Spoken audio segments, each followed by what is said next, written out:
So the next function is creating controlled objects, and all other are creating collider arrays and chunking its reference, only reference, not the array itself, to the paths to be considered by collision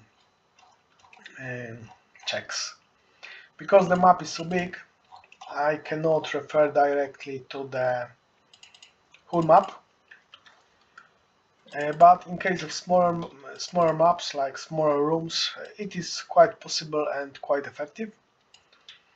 So this function is taking all those static objects. I can put how many I like, and is taking every vertex and checking where it belongs. So address is in the given chunk. Some of them, even many, can overlap and can be put to more than one address. So it is xi z address, and those addresses are just triangles on the maps. Here we are pushing the collision triangle with some information. So center point of the triangle, normal, hash. Hash is a number that each individual, we can call it object, has generated during the creation process. What kind of collision and what path, because some objects can have more than one path. So here we have controlled objects, obviously cameras, and let's see how camera is created. So it has some position, rotation, and so on. Hash is just returning the hash of some current information with adding map 3D, so they're quite random, we can say. What file name is responsible for the object in case we want to save specific so-called object or instance. How the inertial move is defined, and how to load camera. For camera it is quite important, but any object can have as many cameras it likes. It is a reference for camera it is dragging with itself. And here we see like controlling, so return controller. In this case it's gonna be mouse keyboard. So this is the table for receiving information from the structs we've seen previously here, like mouse or keyboard structs. Let's see mouse struct. So here we have some information that are grabbed in the mouse reaction and saved in this struct. Later on, if object is active, it is checking those information and work accordingly. So strafing, going forward, backward, up, down, tilting, yawing, pitching. In this case it is screen, so we can move a mouse to the side of the screen and turn the camera. Same is for paths, they just have numbers, and same situation here. Later on, depending on the mechanics of object, we can add some additional functions. Like for camera there is not much use. This camera have inertial move, as I remember. So inertial move makes just we can slow with shift, which is decreasing the current movement speed quite fast. All others are just translation for the movement. So it is stacking up the force we are applying by buttons. That's all.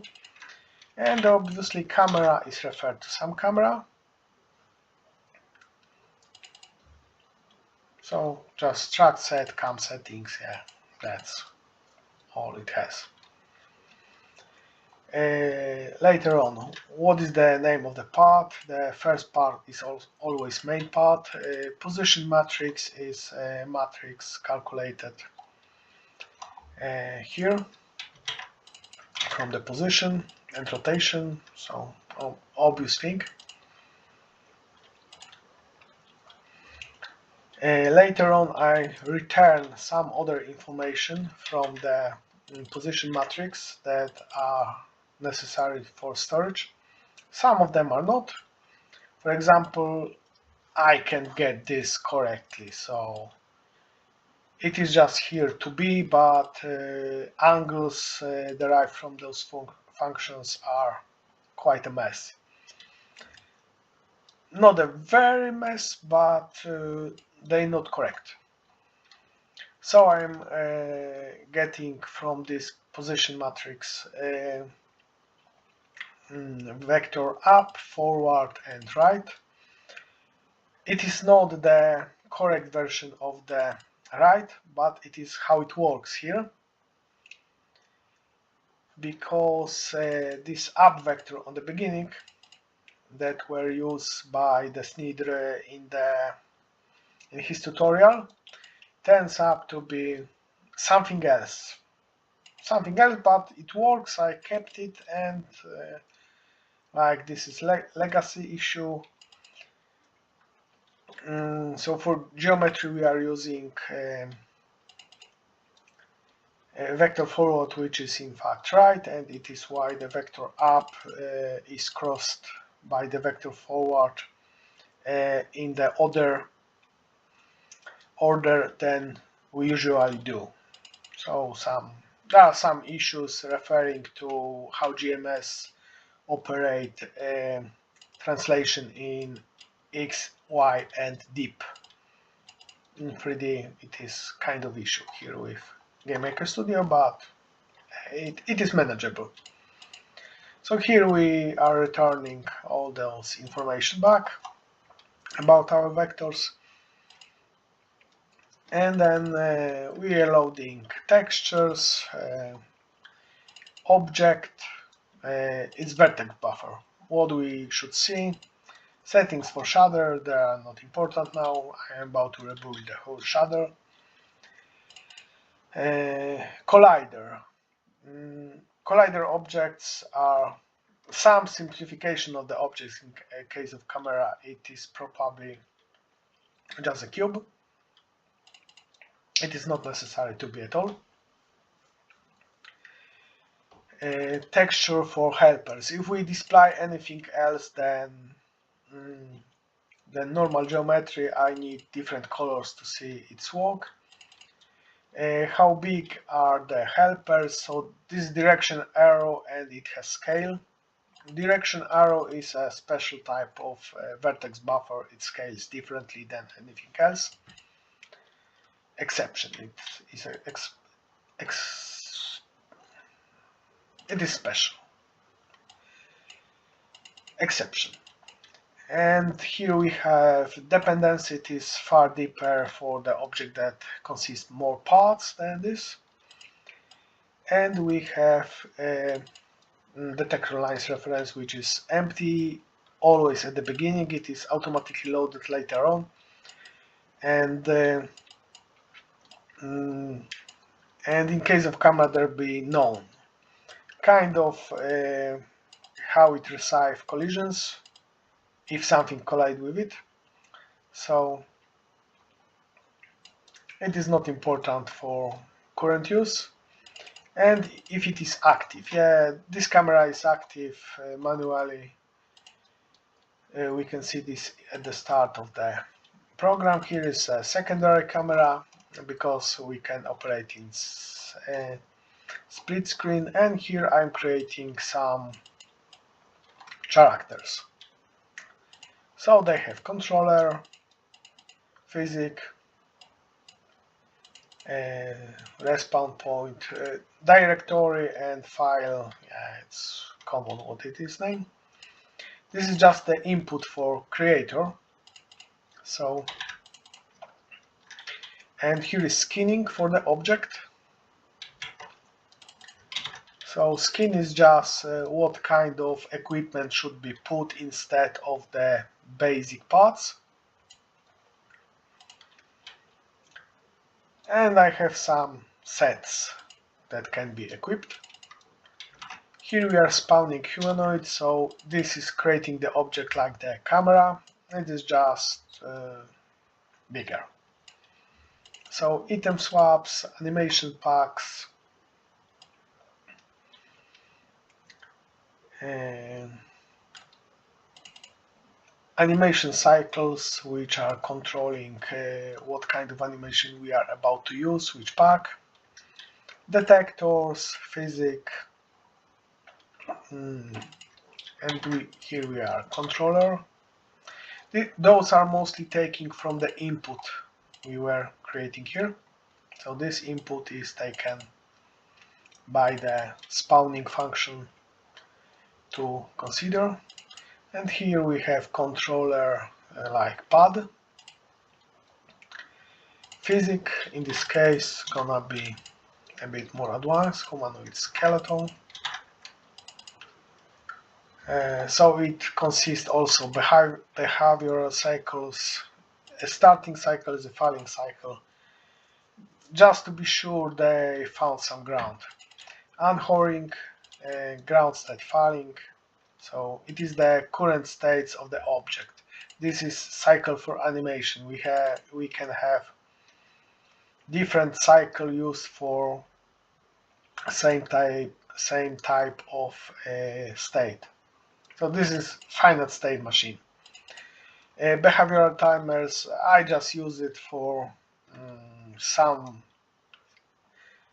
kind of ground states like idle, where I have more than one kind of animations, and they're more or less randomly chosen in there. So I can switch between cycles automatically.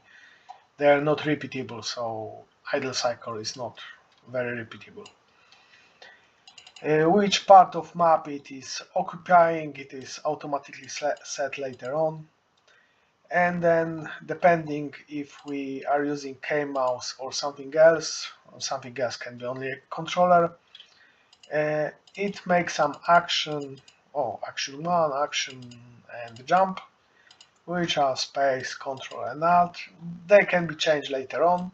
And then gravity, because humanoid skeletons tend to fall. Later on, template, which is just basic V-buffs for humanoid. Later on, change it with skinning. Then some part namings by the struct set for humanoids. So this is this part list and names and basic V-buffs. Then we are pushing them to the subsequent parts of the struct. Adding some camera. Camera in this case is a kind of physical camera, which is flying behind the object. And detectors. So detectors in objects are also taken from the struct. And they are here, detectors dependency. And that's how they are spawned. Later on, finish operation. Now it will be more important than for another object, but they are important for all the objects.